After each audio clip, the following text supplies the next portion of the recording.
ದೇವಿಯ ಕಾರಣಿಕವೋ ಉಡುಪಿಯ ಜನರ ಭಾಗ್ಯವೋ ಗೊತ್ತಿಲ್ಲ. ಕಟೀಲು ಮೇಳದ ಸೇವೆಯ ಯಕ್ಷಗಾನ ನಡೆಯಬೇಕಾಗಿದ್ದ ಸ್ಥಳದಲ್ಲಿ 2800 ವರ್ಷಗಳಷ್ಟು ಹಳೆಯ ಗುಹಾ ಸಮಾಧಿಯೊಂದು ಪತ್ತೆಯಾಗಿದೆ. ಉಡುಪಿ ಜಿಲ್ಲೆಯ ಪೇರಂಪಳ್ಳಿಯಲ್ಲಿರುವ ಹರಿಕೃಷ್ಣ ಶಿವತ್ತಾಯರ ಮನೆಯಲ್ಲಿ ಮಂಗಳವಾರ ಕಟೀಲು ದೇವಸ್ಥಾನದ ಯಕ್ಷಗಾನ ಮೇಳದ ಸೇವೆಯ ಪ್ರದರ್ಶನ ನಡೆಯಲಿದೆ. ಈ ಪ್ರಯುಕ್ತ ನೆಲ ಸಮತಟ್ಟು ಮಾಡುವಾಗ ದೇಶದ ಗಮನ ಸೆಳೆಯುವ ಗುಹಾ ಸಮಾಧಿಯೊಂದು ಪತ್ತೆಯಾಗಿದೆ. ಇದೊಂದು ಅಪರೂಪದ ವಿದ್ಯಮಾನ. ಯಾಕಂದ್ರೆ ಇದೇ ಸ್ಥಳದಲ್ಲಿ ಈ ಹಿಂದೆ ಕೃಷಿಯನ್ನ ನಡೆಸಲಾಗುತ್ತಿತ್ತು. 6-7 ಬಾರಿ ಇದೇ ಗತಿಯಲ್ಲಿ ವಿವಿಧ ಮೇಳಗಳ ಯಕ್ಷಗಾನವು ನಡೆದಿತ್ತು. ಯಾವತ್ತೂ ಈ ಸಮಾಧಿಯ ಕುರುಹೇ ಇರಲಿಲ್ಲ. ಆದರೆ ಇದೇ ಮೊದಲ ಬಾರಿಗೆ ಕಟೀಲು ಮೇಳದ ಯಕ್ಷಗಾನವನ್ನ ಇಲ್ಲಿ ನಡೆಸಲು ಯೋಜಿಸಲಾಗಿತ್ತು.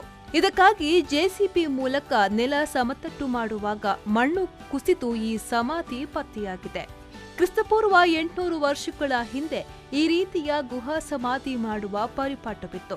ಅಂದ್ರೆ 2800 ವರ್ಷಗಳ ಹಿಂದೆ ಮನುಷ್ಯರ ಅಸ್ಥಿಯನ್ನ ಮಡಿಕೆಯಲ್ಲಿ ಇಟ್ಟು ಈ ರೀತಿಯ ಗುಹಾ ಸಮಾಧಿಯಲ್ಲಿ ಮಣ್ಣು ಮಾಡಲಾಗುತ್ತಿತ್ತು. ಇಲ್ಲೂ ಕೂಡ ಮಡಿಕೆಯ ಚೂರುಗಳು, ಶಿಲಾಯುಗದ ಆಯುಧಗಳು ಪತ್ತೆಯಾಗಿದೆ.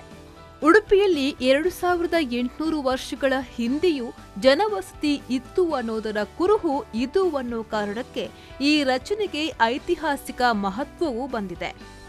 ನಮಗೆ ಉಡುಪಿ ಜಿಲ್ಲೆಯಲ್ಲಿ ಈ ಥರದ ಗುಹಾ ಸಮಾಧಿಗಳು ಅನೇಕ ಕಡೆಗಳು ನಮಗೆ ಆಗಲೇ ಪತ್ತೆಯಾಗಿದ್ದಾವೆ. ಸೊ ಇದರ ರಚನೆಯನ್ನು ಮೇಲ್ನೋಟಕ್ಕೆ ನೋಡಿದಾಗ ಕೂಡ ನಮಗೆ ಹಾಗೆ ಅನ್ನಿಸ್ತು. ಮತ್ತು ಶಿವತ್ತಾಯ ಮನೆಯವರು ಅದರ ಹೆಚ್ಚಿನ ಅಧ್ಯಯನವನ್ನು ನೀವು ಮಾಡ್ಬೋದು ಅನ್ನುವಂಥ ಅನುಮತಿಯನ್ನು ಕೊಟ್ಟರು. ಸೊ ಅದರ ಪ್ರಕಾರವಾಗಿ ನಾವು ನಮ್ಮ ಕಾಲೇಜಿನ ಪ್ರಾಚೀನ ಇತಿಹಾಸ ಮತ್ತು ಪುರಾತತ್ವಶಾಸ್ತ್ರ ವಿಭಾಗದ ವತಿಯಿಂದ ಇಲ್ಲಿ ಬಂದು ಕೆಲಸವನ್ನು ಆರಂಭವನ್ನು ಮಾಡಿದ್ವಿ.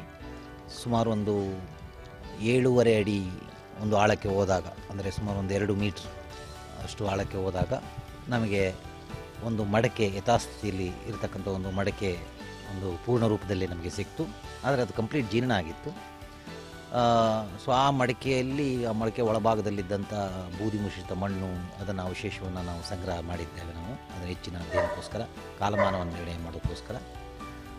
ಮತ್ತು ಇಲ್ಲಿ ಸಿಕ್ಕಿರ್ತಕ್ಕಂಥ ಮಡಕೆಗಳು ಭಾಳ ವಿಶೇಷವಾಗಿ ನಮಗೆ ಬೃಹಶಿಲಾಯುಗ ಸಂಸ್ಕೃತಿಯ ಒಂದು ಮಾದರಿ, ನಮಗೆ ಎಲ್ಲ ಇಡೀ ಕರ್ನಾಟಕ, ದಕ್ಷಿಣ ಭಾರತ ಎಲ್ಲ ಕಡೆ ಸಾಮಾನ್ಯ ಸಿಗ್ತಕ್ಕಂಥ ಒಂದು ಮಾದರಿ ಅಂತೇಳಿದರೆ ಕಪ್ಪು ಮತ್ತು ಕೆಂಪು ಬಣ್ಣದ ಒಂದು ಮಾದರಿ ಮಡಕೆ. ಸೊ ಆ ಮಾದರಿಯ ಮಡಕೆ ಕೂಡ ಇಲ್ಲಿ ಸಿಕ್ಕಿದೆ. ಸೊ ಹಾಗಾಗಿ ಇದು ಬೃಹಶಿಲಾಯುಗದ ಸಂಸ್ಕೃತಿಗೆ ಸೇರಿದಂಥ ಒಂದು ಗುಹಾ ಸಮಾಧಿ ಎನ್ನುವುದು ಆ ಮಡಕೆಯ ಆಧಾರದಲ್ಲಿ ನಮಗೆ ನಿಸ್ಸಂಶಯವಾಗಿ ನಮಗೆ ಖಚಿತವಾಗಿದೆ. Pallavi Santosh, V4 news, Udupi.